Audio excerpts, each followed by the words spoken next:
Dia, meus queridos, iremos dar continuidade ao capítulo 9 de História, Roma, Cultura. Paramos aí na página 11, onde iremos falar sobre a sociedade romana. Ela era organizada com base aí na família patriarcal. Patriarca vem do nome de pai, né? Nela, o chefe da família era o pai. Pater familias, ou pai de família, era assim chamado, que detinha aí total domínio, não apenas sobre os animais, né, que eles criavam, a mobília e a casa, mas também sobre seus dependentes, a esposa, os filhos e os escravos, todos eram de domínio do pai. Todos os filhos ficavam sob o domínio do pai, mesmo aqueles que se casavam e constituíam família. Apenas com a morte do pai é que o filho mais velho se tornava um pater, ou seja, o patriarca. Apesar do patriarcalismo familiar, o divórcio era permitido. Nesse caso, os filhos do casal ficavam com o pai. Quando um filho nascia, era necessário que o pai o aceitasse, o que era aí simbolizado pelo gesto de levantar a criança. Caso ele fosse rejeitado pelo pai, a mãe também o faria, deixando o bebê exposto publicamente para que fosse acolhido por outra família. Essa era a sociedade romana daquela época, né? A educação em Roma. Bom, a educação formal das crianças patrícias, ou seja, aquelas provenientes aí de famílias ricas, acontecia nas escolas. Nelas, os alunos aprendiam a leitura, a escrita e a retórica. A arte de bem argumentar, né? Retórica é o dom de falar, a arte de falar. As mulheres, elas também aprendiam a ler e a escrever, estudavam como os meninos até os 12 anos. A partir dessa idade, eles se dividiam. As meninas eram destinadas ao casamento, enquanto os meninos continuavam seus estudos. Bem aí na imagem, vocês estão vendo a foto de um casal romano, com elementos que se remetem à educação. O rolo de papiro, com a fita vermelha, que Terentius Nel tem em mãos, indica que ele era um magistrado. E a mulher segura um estilete e um livreto de cera. Ambos vestem togas, roupas aí usadas por pessoas que tinham educação formal, né? Ciência e arquitetura romana. Os romanos, eles construíram diversas obras de infraestrutura urbana em todos os lugares que dominaram, na Europa, na África, na Ásia Menor e no Crescente Fértil. Embora fossem bastante originais em suas ideias, eles se basearam aí, como foi destacado, em culturas de outros povos para formar a própria. Em vários casos, a arquitetura se aproximava da arte, pelo estilo, pela decoração, pela preocupação com determinados detalhes estéticos. As duas principais técnicas adotadas aí na arquitetura romana eram o arco e a abóbada, que herdadas aí dos etruscos. Os romanos, eles também adotaram as colunas gregas em seus vários estilos decorativos. Quanto aos arcos, é possível identificar a técnica da estrutura do Coliseu em aquedutos e nos numerosos arcos do triunfo construídos aí pelos romanos. Já as abóbadas, elas utilizadas sobretudo para ampliar o espaço interno das construções, são vistas aí em prédios da administração pública e em templos. Bora aí ver essa imagem que vocês estão vendo, os arcos, estão vendo aí, né? As formas das portas em forma de arco, de Constantino.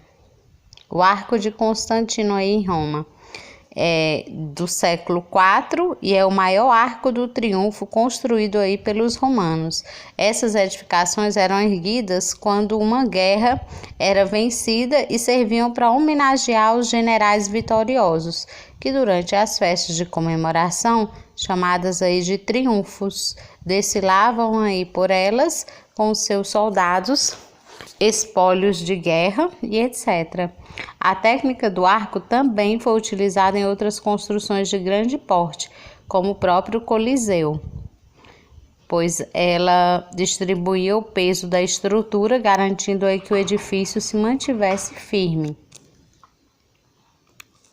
Bem aí, como vocês podem ver, essa imagem aí é o interior do Panteão, né? A imagem lá da abertura do livro, Panteão de Roma. Nela é possível vocês perceber uma estrutura arredondada na parte de trás do templo. O teto dessa parte da construção é uma abóbada estruturada aí arqueada, que deixa o espaço interno amplo, permitindo aí o agrupamento de grandes multidões, né?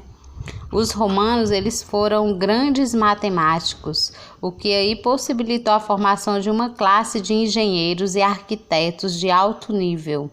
Além da matemática, os romanos desenvolveram estudos geográficos e fizeram avanços também nos campos da astronomia e da medicina, abrigando em Alexandria, no Egito, e na própria Roma, um conjunto de escolas de formação.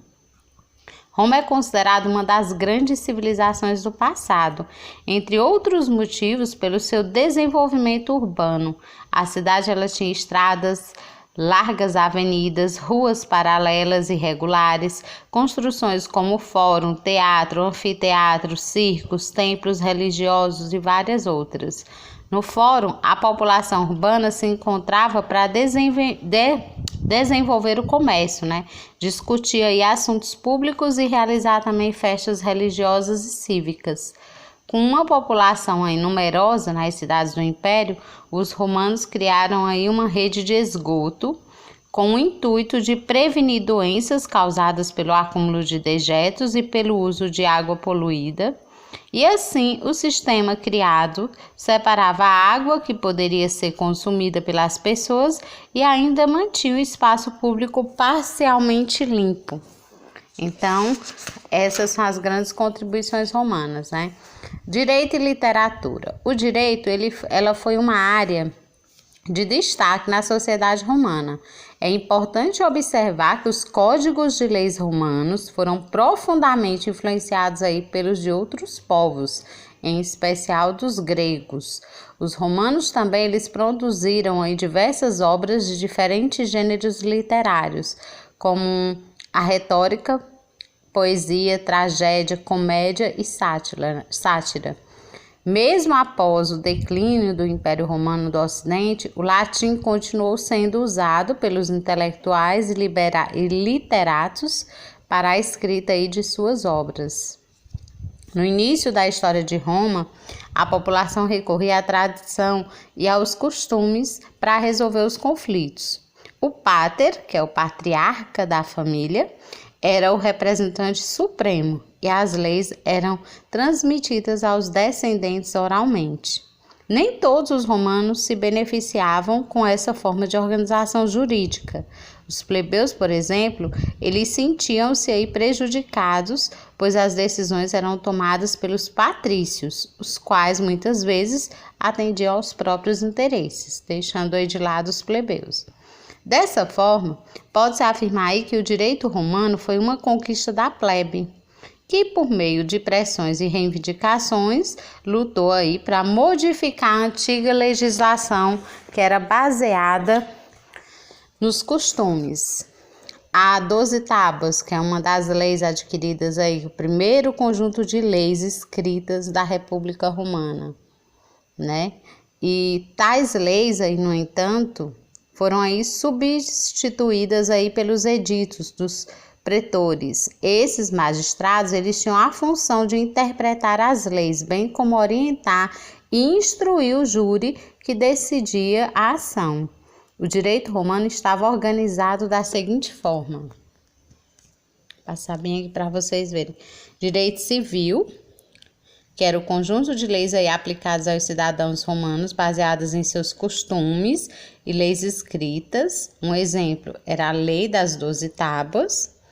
Direito dos povos, que era a lei que seria comum a todos os povos do mundo romano, cidadãos romanos, seus aliados, os latinos e os peregrinos, no direito dos povos, estavam previstas leis que diziam respeito à escravidão, à propriedade privada, aos contratos e às transações de compra e venda entre esses grupos. Direito natural, que era referente aos direitos naturais dos cidadãos, anteriores à formação da sociedade, os quais o Estado era obrigado a respeitar, não podendo estabelecer leis que os contrariassem. Representava aí o princípio ideal de justiça. Aí está a divisão, a forma de organização do direito romano, né? Em civil, direito dos povos e direito natural.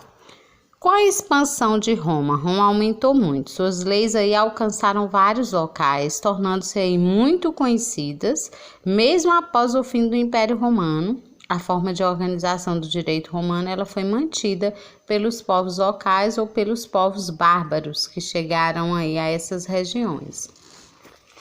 A literatura romana. A literatura romana ou latina, ela desenvolveu-se aí principalmente nas formas de poema, prosa, obras de história, biografias e filosofia política. Entre os séculos I e II, antes e depois de Cristo, surgiram aí as principais obras desses gêneros literários, marcando o período chamado latim clássico. Um grande expoente da literatura romana foi o Marco Túlio Cícero, que é esse aí que vocês estão vendo, né? Ele viveu em um período conturbado, nos anos finais da República Romana, foi filósofo e jurista, e como político foi um senador polêmico, de fala convincente.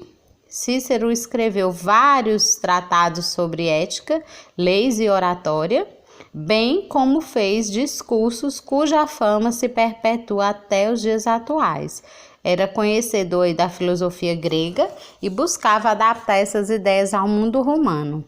Tinha como objetivo principal denunciar os problemas do governo de Roma e enaltecer as realizações do povo.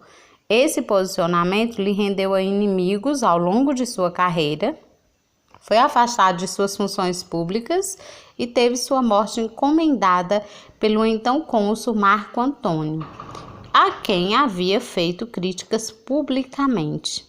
O poeta Virgílio também foi destaque na literatura, sendo o autor de Eclogas, Geórgicas e Eneida.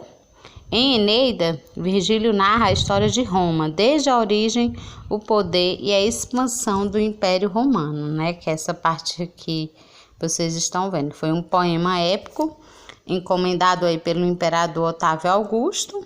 Virgílio escreveu a obra durante 12 anos. A história narra as aventuras de Enéas, herói aí troiano, que conseguiu fugir da destruição de Troia e que após uma longa viagem pelo mar Mediterrâneo, guiado aí por seu pai, chegou à Península Itálica, sendo então o mais antigo ancestral dos romanos. A obra deu origem aí a vários outros clássicos, como os Lusíadas, de Luís Vaz de Camões, né? Muito famosas essas obras. Uma herança aí da literatura romana são os textos do gênero conhecido como fábula. Histórias curtas que têm o objetivo aí de transmitir de algum tipo de ensinamentos, principalmente para crianças. O escritor Fedro, que viveu aí na Grécia, ocupado aí pelos romanos, foi um dos primeiros expoentes desse tipo de narrativa, né? Das fábulas.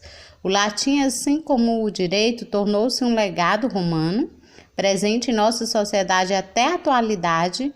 Do latim derivam vários idiomas, como o português, o espanhol, o francês e o italiano. Essa variedade se deve à forma como ocorreram a difusão e a assimilação do latim nas regiões conquistadas. Como as terras que integravam o Império Romano eram extensas, as populações tinham dificuldades em manter contato entre si. Dessa forma, o latim foi incorporado aos dialetos locais.